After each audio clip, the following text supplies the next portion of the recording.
para predestinação, eu estava praticamente na metade do caminho, quase no final.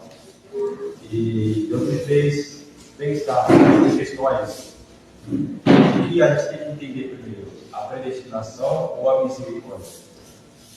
E ao longo de estar refletindo e pensando nisso, eu cheguei à conclusão que a misericórdia a gente tem que ter primeiro como fundamento em nós, para qualquer, depois nós estudarmos a qualquer outro respeito de seja o que for, questão da predestinação, a presciência, a eleição, questão de todo esse sistema que traz muitas polêmicas. Então, mesmo em questão a voz, o pré-tribulacionismo, o que nós temos que ter fundado em nós, fundamentados em nós como base, é a misericórdia.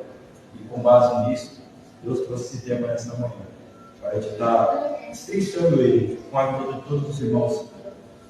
Eu abro aqui o espaço para quem quiser perguntar. Se não tiver aqui a resposta, a gente vai procurar saber da parte de Deus. Mas eu abro espaço para perguntar. A linguagem que eu vou utilizar é a mesma que eu utilizei em questão às 70 semanas de Daniel, que é uma linguagem que o apóstolo Paulo usa, que é o diatribe. Pergunta e responde. Ele mesmo pergunta e ele mesmo responde. E eu vou trabalhar nessa linguagem. Então vai haver um momento do texto que eu vou parar, porque ali tem uma parte do texto que traz questões, e essa questão precisa ser respondida. Mas tudo isso voltado em questão à misericórdia, para que não haja dúvida. Porque às vezes eu estou falando a respeito de misericórdia, e por se ter algo ali no versículo citado, a gente fica cabeça naquilo. Não, mas o versículo está dizendo que esse versículo.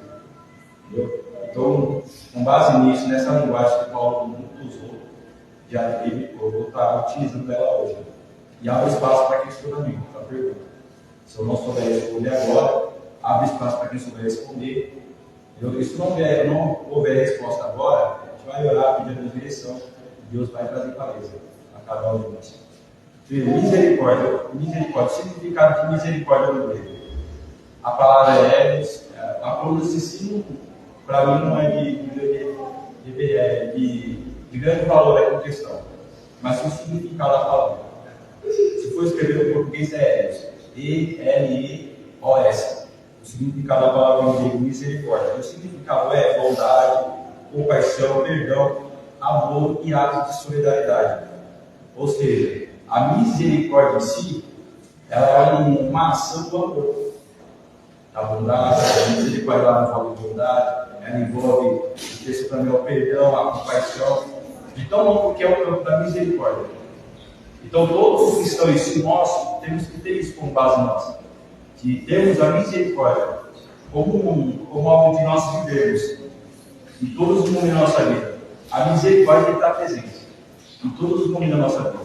Em qualquer questão, a misericórdia está presente. E a misericórdia que nós vamos tratar, primeiro é a questão da falta de misericórdia, vamos tratar a questão ao encorajamento.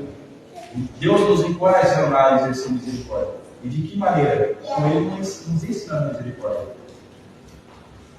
E no hebraico significa misericórdia, compaixão.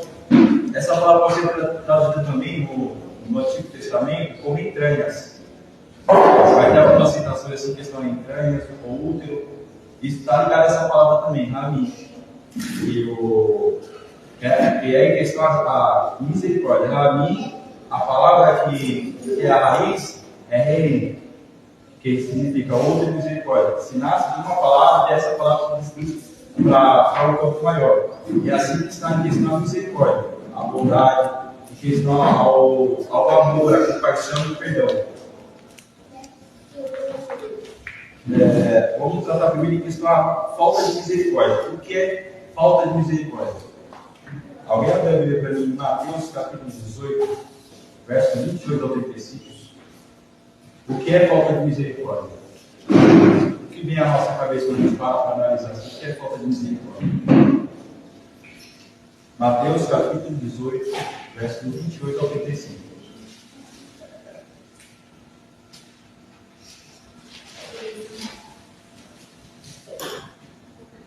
Alguém pode ler, por favor?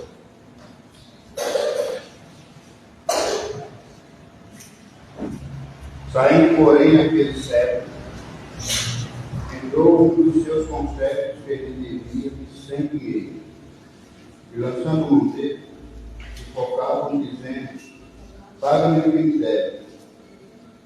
Então, o seu companheiro, prostrando-se aos seus pés, rogava, dizendo: sei generoso para comigo, e tudo te pagarei. Ele, porém, não quis. Antes foi encerrado na prisão até que pagasse a dívida.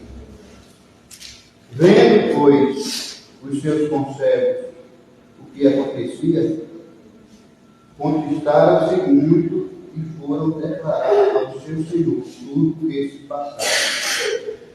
Então, o seu senhor, chamando à sua presença, disse: servo mau, servo malvado, perdoei toda aquela dívida, porque me suplicaste.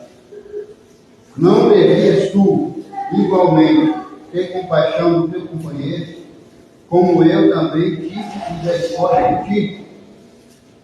E, indignado, o seu senhor o entregou aos atormentadores, até que pagasse tudo o que devia. Assim vos fará também meu Pai celestial, se de coração não perdoar cada um a seu irmão as suas ofensas. Esse ele enfatiza o quê? A falta de misericórdia está relacionada à falta de perdão. Isso aí foi no início da parábola. O Jesus está fazendo a parábola está relacionada ao reino dos céus. Ali naquela parábola ele está descrevendo como é que é o reino dos céus. E o que chama a atenção em si é que primeiro ele chama ao acerto de contas. Ele chama para que o devedor saiba o quanto ele está devendo. E a Bíblia vai dizer que ele deve, se eu não me engano, 100 mil talentos. Se a gente for fazer uma conta assim, de 100 mil talentos, um talento, na época, um talento é equivalente a 34 quilos de ouro. Isso era um talento na época. E equivale a 20 anos de trabalho braçal. 20 anos. Se nós fazermos uma conta, 100 mil vezes 20, a gente vai chegar a uma conta de 200 mil anos. Entendeu? Ou seja, 200 mil anos que pagaria essa dívida. Isso é uma questão de uma dívida impagável. Jesus Cristo está trazendo uma parábola, citando a questão do reino do céu, e mostrando que a dívida daquele homem era impagável. Mas o que aquele homem faz? Primeiro, é que o acerto de contas em si, ele está voltado aos servos de Deus. Porque ele chama o seu servo e vê o seu servo acertar as contas. Isso está voltado a quem? A nós. O primeiro acerto de contas que Deus faz é conosco. Do que? De trazer a nós algo do que? Do quanto a gente deve. Entendeu? E aí começou a questão que o homem se ajoelhou, pediu, implorou, e dizendo que ainda pagaria, uma dívida impagável. Talvez podemos imaginar que ele não tem um pouco da noção da dívida em si. Mas o que o rei faz? Perdoa a dívida. E após ele sair dali com perdão, sabendo que a dívida dele é impagável, e deixa bem claro o texto disso, a dívida é impagável. Um talento equivale a 34 quilos de ouro, 20 anos de trabalho. Entendeu? E ele deve 100 mil talentos. É uma dívida impagável. Seria 200 mil anos de trabalho. Aí a gente vive isso. É uma dívida impagável. Mas o rei perdoou. E mostrou a ele compaixão e misericórdia. E ele, após sair dali, ele encontra um conservo seu. E vai cobrar 100 denários. Em Mateus capítulo 20, verso 2, vai falar o quanto vale 100 denários. Vai dizer assim, ó. E ele combinou pagar um denário por dia e mandou-os para a sua vida. Ou seja, um denário equivale a um dia de trabalho. 100 dias de trabalho, isso conserva pagaria a dívida. Mas o que ele fez? Aquele servo que foi de outro meio, lá ao centro das contas, ele pegou o irmão pelo pescoço, me paga, lançou na prisão. E o que estão lançando na prisão não vai trazer o dinheiro de volta. Entendeu? A prisão não traz o dinheiro de volta. E em questão a isso, além de lançar, primeiro que eles tivessem prazer em ver o irmão sustento. Porque o lançar na prisão não traz o dinheiro de volta. Os torturadores não pagam para torturar as pessoas. Entendeu? Vai estar lá. Você trouxe aqui, conforme a lei, ele vai pagar. Mas ele não vai pagar porque ele vai trazer de recurso o dinheiro. Ele vai pagar pelo período que ele ficar aqui torturado. Entendeu? Pelo período que ele está sendo torturado. Ele vai ficar aqui sendo torturado. 100 dias de trabalho, pagaria 100 denários. Mas o homem que teve a misericórdia de Deus, não teve misericórdia com o seu irmão. E o que o rei faz? Os companheiros daquele homem vai até o rei e avisa: ó, tenha de compaixão, de misericórdia, de amor, perdoou. Mas ele não é você. Entendeu? E assim se sabe que é a falta de misericórdia. A pessoa não perdoa. Entendeu? Teve uma dívida impagável, perdoada, mas não perdoou uma dívida de 100 dias. E Mateus capítulo 6, verso 15. Na continuação da palavra de Deus, vai dizer que do mesmo jeito que a gente fazer, ele fizer, Deus fará conosco. E Mateus capítulo 6, verso 15 vai dizer a respeito disso. Se porém não perdoar os homens das suas ofensas, o que é ofensas? Cair ao lado, ter um ilícito, transgressão, pecado, intencionalmente ou não intencionalmente. Se nós não perdoarmos as ofensas de quem nos ofende, o nosso Pai não nos perdoará. Isso é falta de misericórdia. Então nós temos que ter enraizado em nós a misericórdia de Deus. Entendeu? E continua o versículo, capítulo 6, verso 15 de Mateus, continuando. Também vosso Pai não perdoará as vossas ofensas. Isso deixa claro a cada um de nós. Questão do perdão. Da mesma forma que nós agimos com os nossos irmãos aqui, Deus vai agir conosco. Então, antes de qualquer questão, meus irmãos, se a gente vem estudar ou procurar saber a respeito, isso nós temos que ter em nós. A misericórdia. Então, vamos tratar primeiramente da falta dela. Entendeu? Deus nos perdoou uma dívida impagável, 205 anos de trabalho. E nós não perdoamos uma dívida de 100 dias de trabalhar. Nós não tivemos a mesma compaixão, o mesmo amor que Deus tem conosco. Ele perdoou. Mesmo a gente falando assim muitas vezes que vamos pagar. Não tenha paciência comigo que a gente vai pagar. Não foi isso que o servo falou? Tenha paciência comigo que eu pago. Mas é impagável. Mesmo a gente falando esse tipo de coisa assim, Deus não levou em conta o que a gente falou. Perdoou. É impagável. Ele agiu com amor e misericórdia. Aí nós agimos com falta de misericórdia. Nós não perdoamos. Em Romanos capítulo 1, verso 19. Alguém pode ler, por favor? Romanos capítulo 1, verso 19.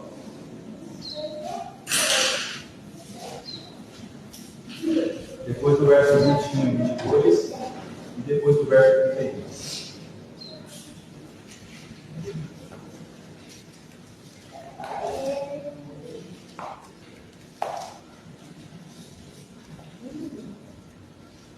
Romanos 19, capítulo 1, verso 19.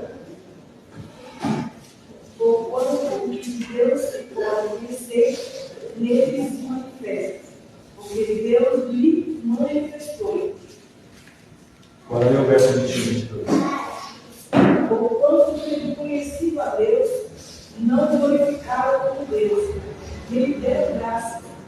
Antes, em seu discurso, desgraciaram, e o seu coração insensato obscureceu, dizendo-se sábio, tornava-se louco. Verso 31 agora. Nessas, infiéis no contrato, sem afeição natural, e reconciliados, sem misericórdia. Esse caso vem muito feio, esse caso. Só que ele apresenta-se mais grave. O primeiro, até o rei.